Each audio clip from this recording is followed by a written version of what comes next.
चलो कंटिन्यू करते हैं आगे, दूसरा पार्ट देख लेते हैं. Okay, let us do the next part.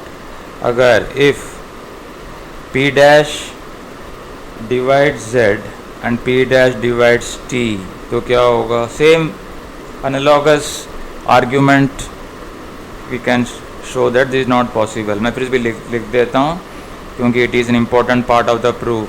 p dash divides z minus x t q, or you can say p dash divides ysp. Okay, again using the Euclid's generalized Euclid's lemma. Okay, Euclid's lemma says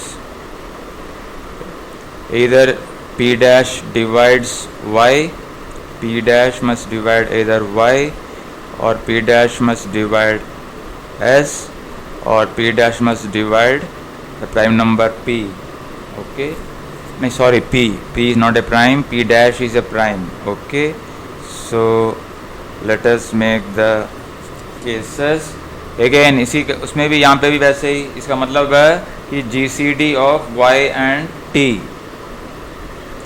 okay, देख लो, p dash divide करता है y को, p dash t को divide कर रहा है, तो इसका मतलब है कि इन दोनों का कॉमन डिवाइज़र कम से कम एक p डैश तो है ही, या हो सकता है इससे बड़ा हो. ओके, सो एक डिवाइज़र तो है. So it is greater than और equal to p dash which is greater than 1. Again a contradiction. यहाँ पे होगा p dash divides s, p dash divides t, तो इन दोनों का लीनियर कॉम्बिनेशन को डिवाइड करना पड़ेगा उसे. सो p dash divides sp plus T Q. So this implies p dash divides 1 which is a contradiction. Okay, और यहाँ पे भी वैसे ही होगा जैसे पिछले केस में था. इसमें इसका मतलब p dash divides sp plus T Q, क्योंकि t को डिवाइड कर रहा है और p को भी कर रहा है, तो sp प्लस t को भी करेगा. और you can say p dash divides 1 which is again a contradiction. Therefore GCD of z and st is equal to 1. लेकिन ये सफिशिएंट नहीं है कि z जो है वो UST में आ जाए. UST में लाने के लिए हमें मॉडुलो निकालना पड़ेगा. लेकिन हमें पहले से ही पता है कि अगर ऐसा होगा तो GCD of z mod st.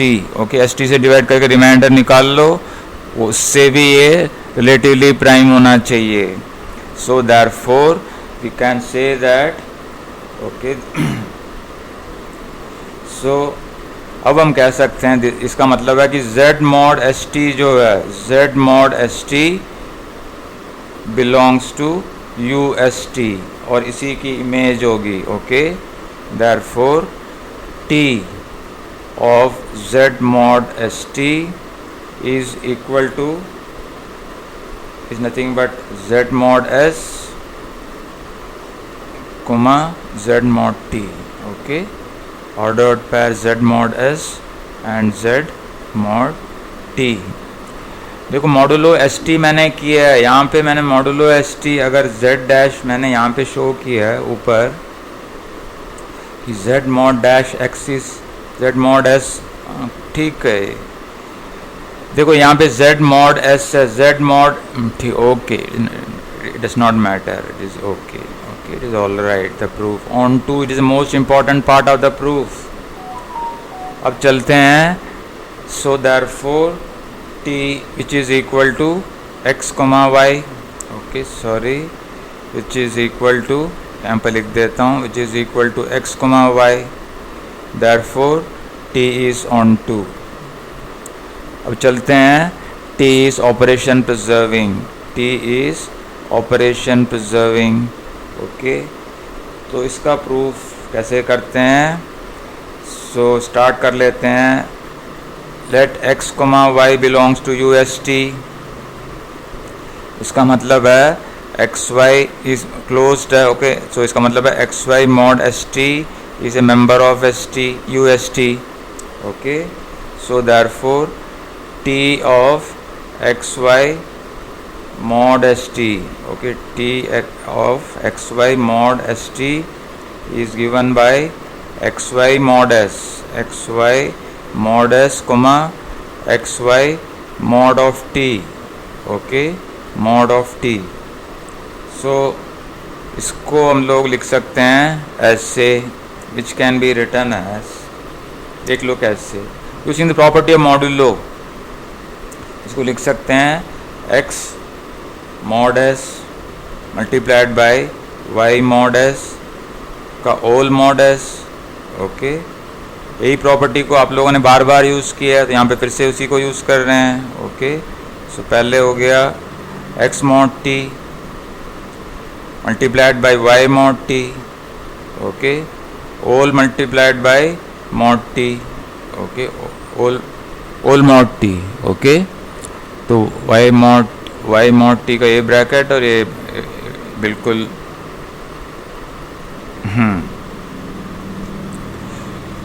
ठीक। सो ये ब्रैकेट इसका और ये वाली ब्रैकेट इसका और ये वाली ब्रैकेट इसका और ये ब्रैकेट इस ऑर्डर्ड पैर का। Okay, so brackets are matching. अब इसमें ज़्यादा मुश्किल नहीं है, इसका मतलब है कि this is nothing but x mod s comma x mod t और multiplied by y mod s और y mod t। Okay, this is the multiplication of external direct product operation, binary operation in an external direct product. So t of x mod st multiplied by t of y mod st.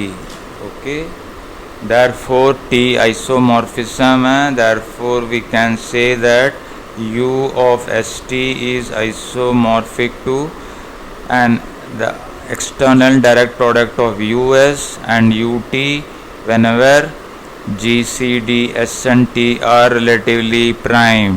Okay, this is the proof for the first part. For the second part I will just define the mapping. Okay, we want to show us of st is isomorphic to u of t. I won't go into the details, I will just define the map.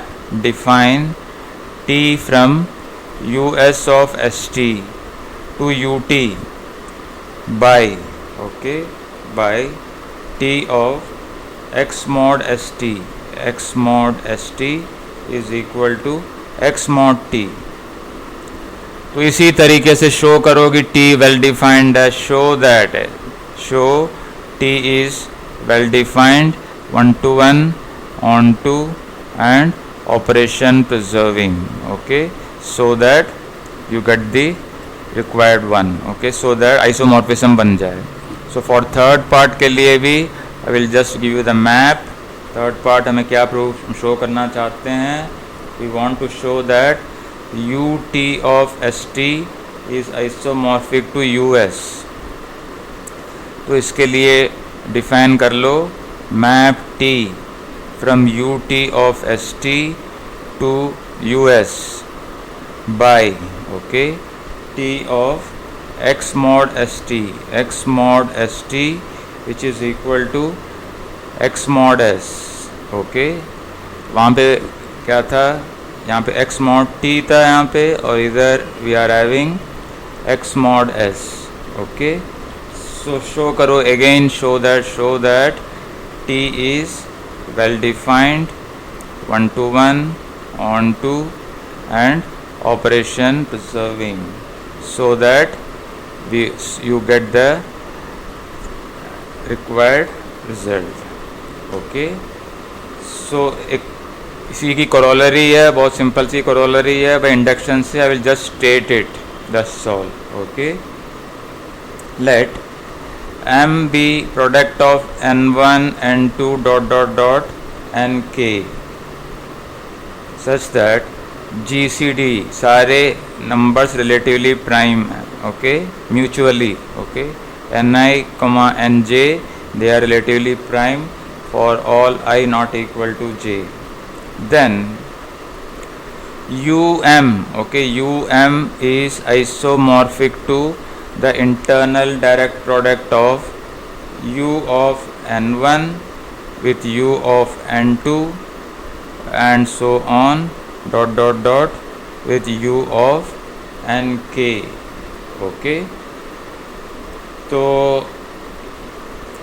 Example करते हैं, आगे देखते हैं. Will do the example. इसके बाद examples ही examples हैं, इसके बाद थ्योरी कम है, इसके बाद ओनली एग्जाम्पल्स हैं. If you want you can just I will write the example. से 105 example from the book. These examples are from the book itself. Okay. इसके बाद we will solve questions from the book. Exercise के questions करेंगे, उसमें you will know everything. जो भी इसमें clear नहीं हुआ तो उसमें सब क्लियर हो जाएगा when you do the questions. So we will start that also. This is internal direct product of external direct product of U3, U5 and U7. It is also isomorphic to the external direct product of U7 and U15. Okay. It is also isomorphic to the external direct product of U5 and U21. Okay. So this is for iska proof by induction. Okay. The proof for the corollary is by induction, that I am leaving the proof. Okay. By induction on n. Okay. on k होगा यहाँ पे induction must be on k. Okay. I'll just say that it is by the principle of mathematical induction. You just try. Okay. We'll see the examples in the next part.